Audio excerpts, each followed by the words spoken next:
मार कडकडून आपल्या बापाला मिठे, ए पोरे मार आपल्या बापाला कडकडून मिठे.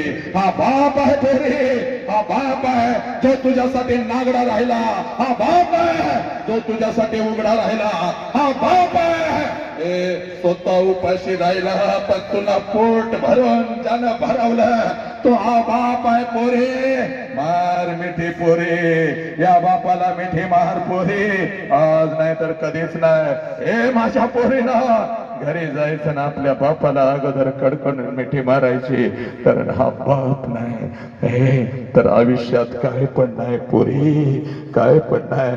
पडा बापाच्या पाया, आपलं डोकं ठेवा बापाच्या चरणावर. आज झोक, आज झोक पोरी, आज झोक बघ पोरी, आज नाही तर कधीच नाही. आणि पुन्हा आयुष्यामध्ये पुन्हा आयुष्यामध्ये